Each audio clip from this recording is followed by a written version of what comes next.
Excellent dimanche à toutes et à tous et bienvenue à cette grande édition du journal en langue française.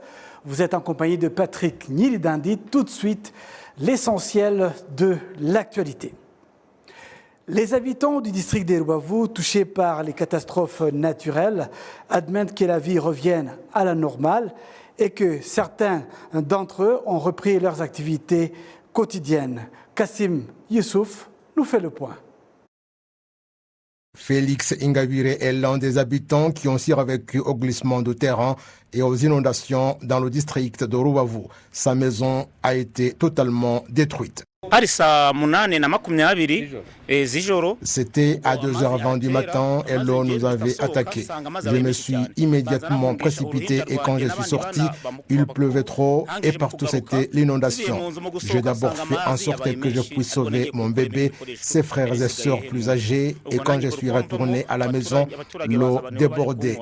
Je me suis retrouvé emprisonné dans la maison et d'autres habitants m'ont secouru avec ma femme.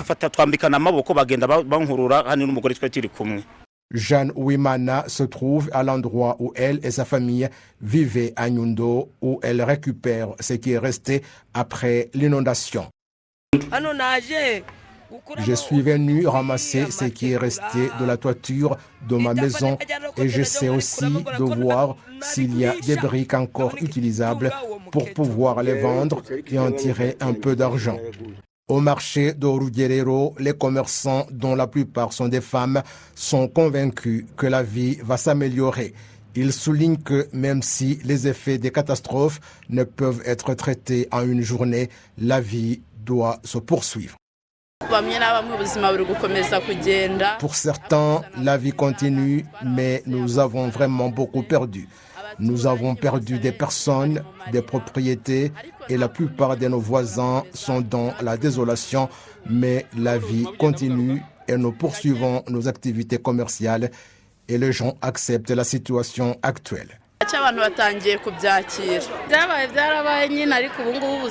Ce qui s'est passé est arrivé, mais maintenant la vie continue. Nous essayons aussi d'aider ceux qui ont été touchés. Telle est la vie que nous menons actuellement. Les habitants touchés par la catastrophe ont été placés à l'abri. Ils sont convaincus qu'au fil des jours, leur vie va s'améliorer et les autorités locales soulignent que la réhabilitation se fera par étapes. Près du collège de Gisenyi, des préparatifs sont en cours pour recevoir les personnes qui seront hébergées afin de réduire la surpopulation là où elles étaient hébergées. Le village modèle de Muhira, qui est en construction, est également présenté comme une solution pour l'hébergement des sinistrés. Il est prévu qu'il sera dans un mois après et que certaines personnes touchées par la catastrophe seront relogées à cet endroit. Ce village a une capacité d'accueil de 120 familles et il est également prévu qu'il soit suivi d'un projet d'installation durable pour ceux qui ont été déplacés des zones à haut risque. La suite de ce journal, l'OMS a annoncé cette semaine que la pandémie de Covid-19 n'est plus une urgence sanitaire mondiale, mais que les mesures pour les prévenir doivent se poursuivre. Une annonce qui a réjoui plus d'un Rwandais. C'est en date du 14 mars 2020 que le Rwanda avait enregistré son tout premier cas de Covid-19 et le gouvernement avait immédiatement mis en place diverses mesures telles que la distanciation sociale, les lavages de mains obligatoires et les confinements impliquant des restrictions des mouvements pour empêcher la propagation du virus. Certains citoyens reviennent avec soulagement sur cette période difficile maintenant derrière nous. Nous avons arrêté de travailler et tout a changé radicalement. Cette annonce tant attendue de la fin de l'état d'urgence sanitaire face au Covid-19, une maladie qui avait fait 15 millions de morts dans le monde depuis son apparition, a été faite vendredi dans l'après-midi par le directeur général de l'Organisation mondiale de la santé OMS, le docteur Tedros Adhanom Ghebreyesus. Une annonce qui a réjoui plus d'un Rwandais car ils gardent tous un souvenir amer de la maladie. C'est en effet quelque chose dont on peut se réjouir maintenant que la pandémie n'est plus une menace. La prévention passe avant tout et nous continuerons à le faire. Nous veillons toujours à respecter les mesures mises en place pour empêcher la propagation du Covid et nous prions pour qu'il ne revienne pas. Le Covid-19 a été déclaré plus infectieux que d'autres maladies avec ses 15 millions de morts, mais grâce au vaccin, son rythme a sensiblement régressé. Le docteur Meneles Ngeshimana indique que différents pays du monde doivent demeurer vigilants, même si le Covid-19 n'est plus une menace.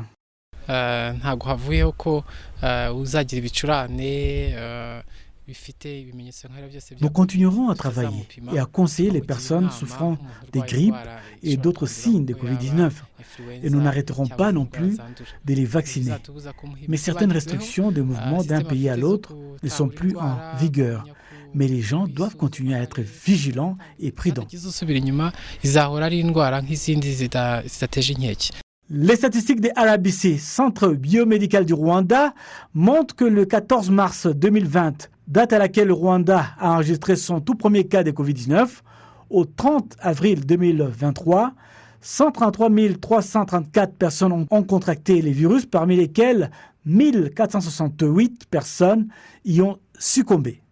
Actuellement, 6 39 643 Rwandais ont reçu 3 doses de vaccin Covid-19 et ceux qui ont reçu la deuxième dose de confirmation sont au nombre de 6 43 377 personnes et jusqu'à présent 1 190 097 enfants âgés de 5 à 11 ans ont également reçu 2 doses de vaccin Covid-19. 3 usines de traitement de cassitérite, de l'or et celle de coltan en construction vont aider le pays à atteindre l'objectif qui s'est fixé selon lequel, d'ici à 2024, la valeur des exportations de pierres précieuses atteindra 49,6% de la valeur totale des exportations par rapport aux 32,9% de la valeur de tous les minerais exportés en 2017. Les détails avec Kassim Issouf. Les investisseurs dans l'industrie de traitement des minerais au Rwanda estiment que 3 usines qui traitent la cassitérite et l'or et l'autre pour le traitement de coltan en construction donnent l'espoir que dans l'avenir, d'autres pays pourront procéder au traitement de leurs minerais au Rwanda. Le compte au Rwanda, sa 40 sociétés minières, mais seulement 32 sont enregistrées. Le président de l'association des mineurs au Rwanda, Jean-Malik Kalima, également propriétaire d'une usine de traitement de l'or, indique que leur vision est que le Rwanda puisse être le havre de l'industrie minière dans la sous-région. Nous avons déjà le smelta de la cassitérite qui vient de faire un peu longtemps et ça travaille très bien.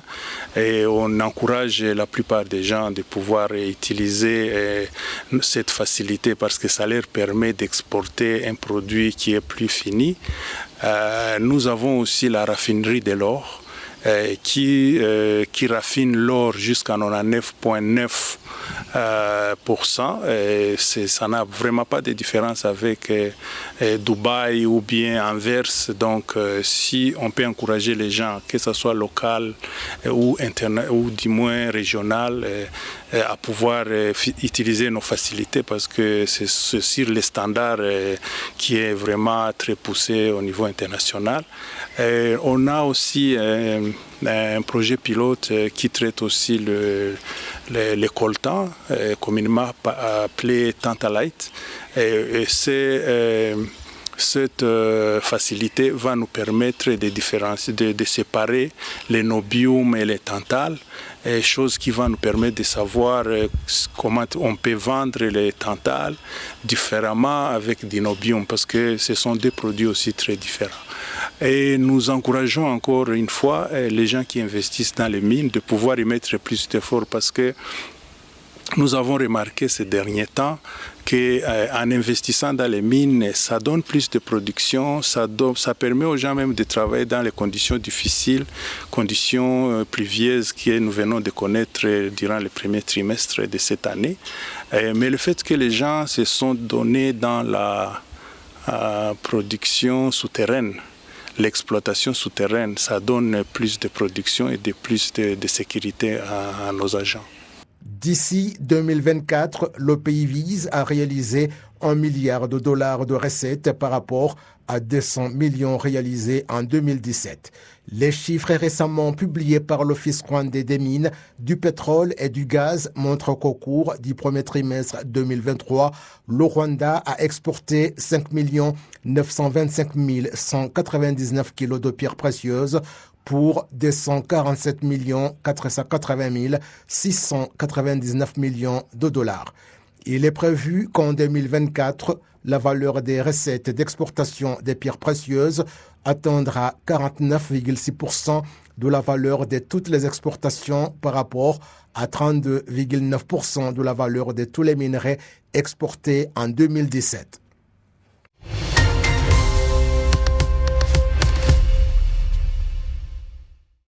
Et nous avons dans ce studio Madame Stéphanie Descamps. Elle vient de l'université de journalistes de Lille. Bonjour Madame Descamps. Bonjour. Et bienvenue. Est-ce que vous pouvez vous présenter aux téléspectateurs de la télévision du Rwanda? Oui, bonjour. Ravi d'être parmi vous. Donc, je suis présente ici au Rwanda, à Kigali, pour le Salon des études en France, donc pour faire un peu la promotion des différentes formations. Donc, plusieurs écoles sont représentées. Et moi, j'interviens en fait au nom de l'École supérieure de journalisme de Lille, qui est située dans le nord de la France. Donc c'est une école qui aura 100 ans l'année prochaine, donc qui est reconnue par la profession et qui en fait permet à des étudiants de se former au journalisme. Donc on a vraiment tout un panel de formations assez large avec des spécialisations journalistiques également. Et on propose aussi d'autres formations à distance, et notamment pour l'Afrique, les pays du Sud, et puis pour certains journalistes qui sont déjà en fait dans des médias. Donc voilà pour ce format. On propose également 2 autres formations à distance qui sont tournées vers les publics des pays du Sud. Donc historiquement, on a toujours travaillé énormément avec l'Afrique et on a développé des formations plus spécifiques qui se font à distance. Donc au niveau des budgets, ça coûte aussi un peu moins cher. Et ça permet justement d'acquérir, par exemple la licence 3 en journalisme multimédia, permet d'acquérir tous les fondamentaux du journalisme. On a de la rédaction journalistique, par exemple, tout ce qui va être revue de presse, etc. Et puis, on va avoir des aspects plus techniques comme tourner et monter pour le web, réaliser des reportages, créer un WordPress, etc. Donc, ces formations durent 1 année, se font à distance, avec un lien vraiment très fort et avec la coordinatrice de formation, qui est d'ailleurs un coordinateur depuis quelque temps, Lucas Valdener de l'ESJ Lille, qui est journaliste également. Donc on tisse des liens vraiment forts parce que tout le monde est aux 4 coins de l'Afrique, d'Haïti aussi.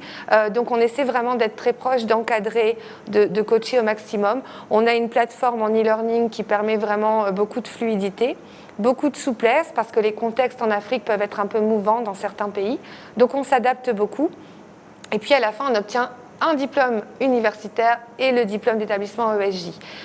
On fait également des formations en master international en management des médias avec l'IAE de Lille, qui est l'école de management, l'université de management public en France, et le SJ Lille, donc pour l'expertise journalistique. Pareil, on est sur des promotions qui sont à distance et qui permettent également de pouvoir en fait acquérir toutes les connaissances managériales.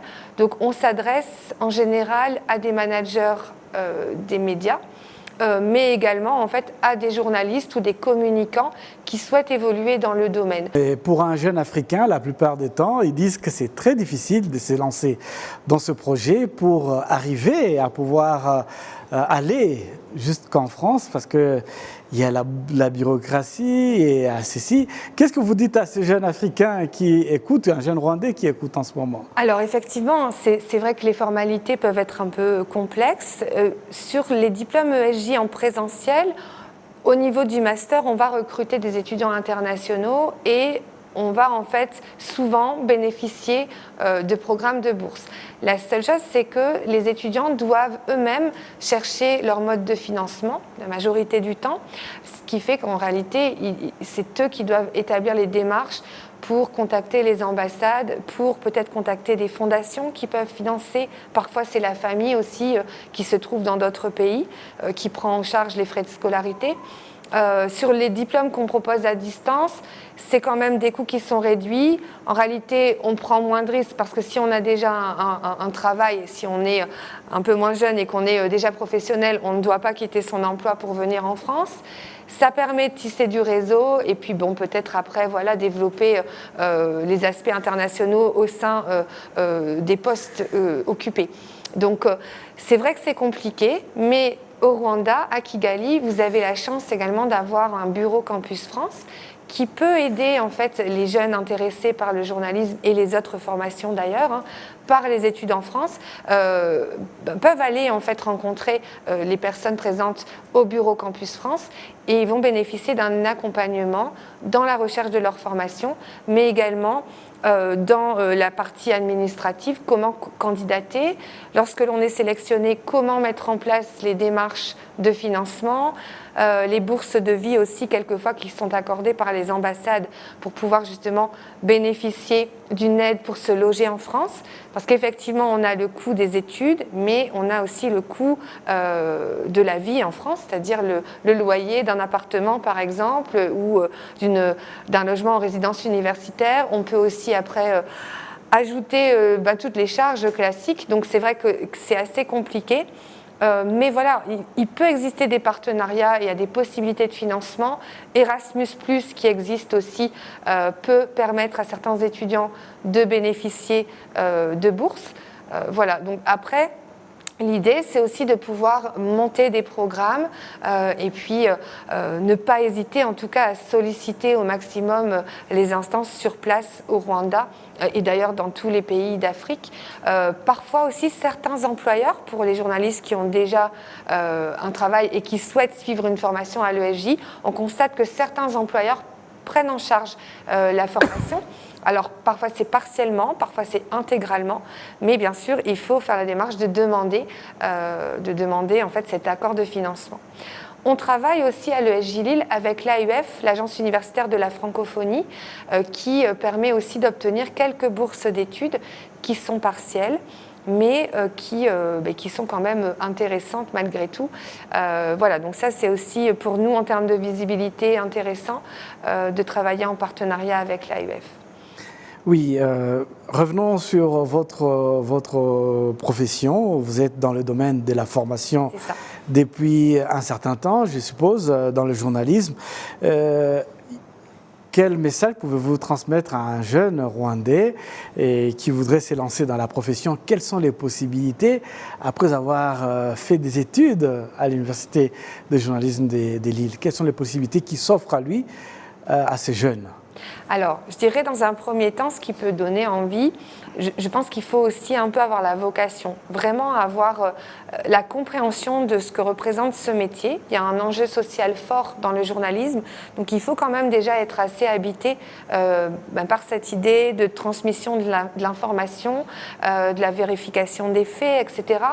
Donc ça, c'est quelque chose d'important, d'essentiel, parce que les études en journalisme sont quand même très spécifiques, donc on ne se lance pas là-dedans sans avoir quand même déjà une connaissance de la formation en question, des modules qui seront étudiés, parce qu'on peut très vite se rendre compte que finalement ça ne nous plaît pas. Donc ça demande quand même une réflexion, ça demande quand même peut-être de bien connaître quand même le domaine, c'est-à-dire de se renseigner auprès de médias. Moi je donnerais ce conseil, de ne pas hésiter à peut-être à prendre rendez-vous avec un journaliste, lui poser des questions pour se faire une idée du métier. Ça, c'est quelque chose qui peut aussi être intéressant, évidemment. Donc, bien connaître, bien se renseigner, bien rechercher en fait ce qui nous intéresse. Beaucoup me parlent de journalisme sportif, donc c'est quelque chose qui intéresse. Et nous, on a cette spécialisation à l'ESJ Lille. Donc, essayez de voir toutes les possibilités et bien étudier les perspectives journalistiques pour se faire une idée déjà un peu plus précise. Et puis ensuite, quand vous intégrez les études en journalisme, en tout cas je vais parler pour l'ESJ Lille, on retrouve une ambiance très familiale à l'école. Nous, on est une association à but non lucratif, en partenariat très fort avec des liens vraiment très particuliers avec l'université. Donc, On a l'habitude des étudiants internationaux, ça fait vraiment très longtemps, je crois que depuis 1960 on a des étudiants internationaux à l'école et donc on a en fait une ambiance chaleureuse, accueillante, un encadrement aussi des intervenants qui est vraiment très bienveillant, donc beaucoup de contacts, de communication. Beaucoup de pratiques aussi à l'école. On a des studios, on a du matériel. Les jeunes étudiants partent souvent en reportage. Donc c'est vrai qu'on est aussi une école innovante, mais on garde cette idée de famille, de convivialité, qui est importante pour nous en tout cas. Et qui permet aussi à tout le monde de se sentir bien à l'école. Et puis on a vraiment une attention particulière pour nos étudiants internationaux, parce qu'en présentiel, ils ne sont pas très nombreux, et donc on essaie vraiment de les aider au maximum. Une fois que vous venez en France, que ce soit en journalisme ou dans d'autres types de formations, vous êtes aidé quand même par Campus France en amont de votre venue, mais lorsque vous êtes en France, bien sûr, les écoles vous aident aussi. On ne vous laisse pas tomber. On a aussi du personnel sur place qui peut comprendre en fait les différentes problématiques, qui peut vous aider aussi à trouver des logements, pourquoi pas, vous donner des conseils, etc. Donc, il faut aussi se dire que vous pouvez être assuré sur le pays, en tout cas sur la France, parce qu'on est quand même très habitué et qu'on a en fait tout ce qu'il faut pour bien vous accueillir, et puis l'esprit aussi d'ouverture à l'international, d'adaptation aussi à nos publics. Et d'envie, en tout cas pour le journalisme, une forte envie sociale aussi de pouvoir aider et permettre à ces jeunes étudiants, ou moins jeunes étudiants d'ailleurs, de monter en compétences et de trouver vraiment un épanouissement professionnel à la suite. Merci beaucoup, Madame Stéphanie Descamps. Merci d'être passée. Je rappelle aux téléspectateurs que vous êtes de l'Université de journalisme de Lille et que donc vous êtes ici au Rwanda pour participer à ces study tours pour présenter les différentes universités de France aux étudiants rwandais et particulièrement de l'Université de journalisme de Lille. Merci à vous. Au revoir, à bientôt. À bientôt.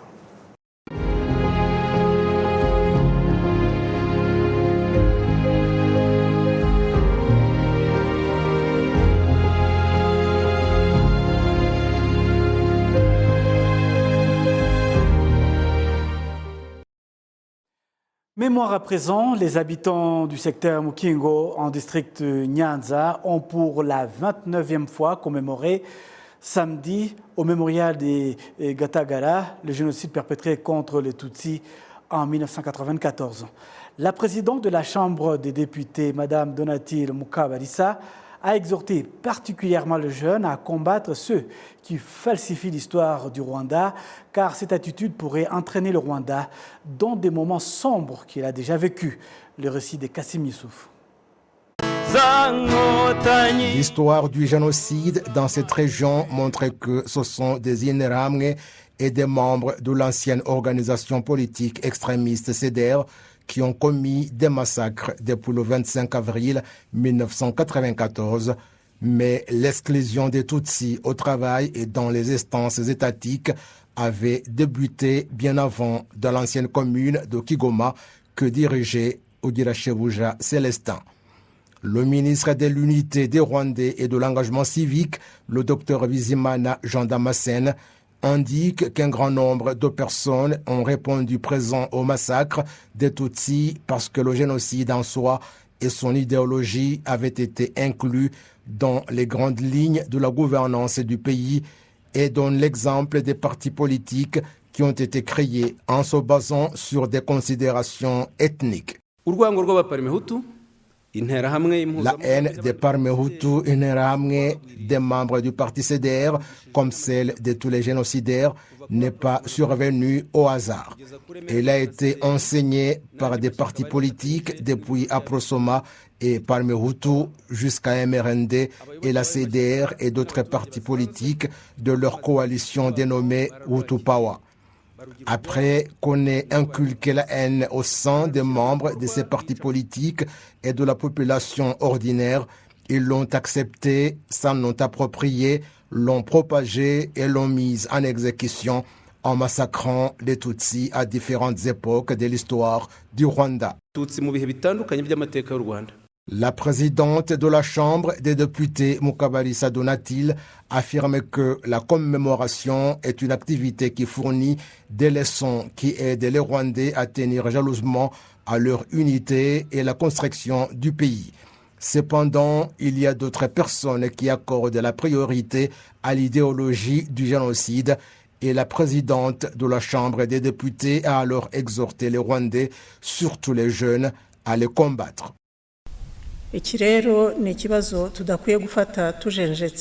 Ceci est un problème que nous ne devons pas prendre à la légère. Vous connaissez plus que nous beaucoup de choses en ce qui concerne les réseaux sociaux et poursuivez ces technologies et les connaissances que le pays vous a accordées pour combattre et désavouer le mensonge parce que vous connaissez la vérité. Et pour ce que vous ne connaissez pas ou pour lesquels vous avez des doutes, nous sommes là en tant qu'aînés pour que vous nous demandiez des éclaircissements. Les rescapés du génocide perpétré contre les Tutsis à Gatagara et dans les environs remercient le leadership du pays qui leur a permis de retrouver l'espoir de vivre, qui fait qu'ils puissent affronter les effets de la sombre histoire qu'ils ont vécue.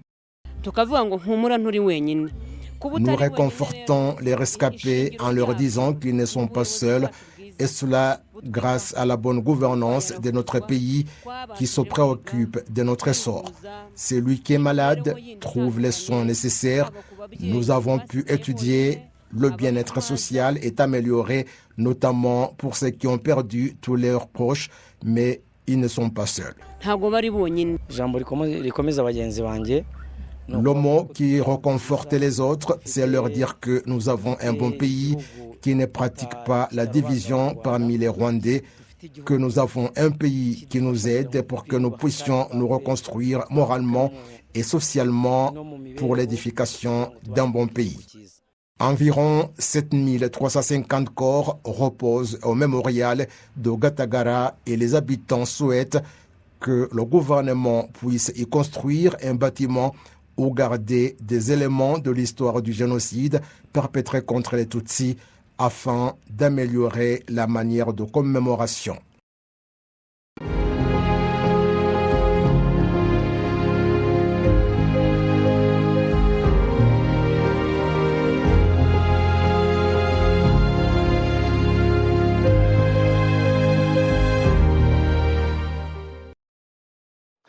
Nous arrivons au terme de cette grande édition du journal à langue française.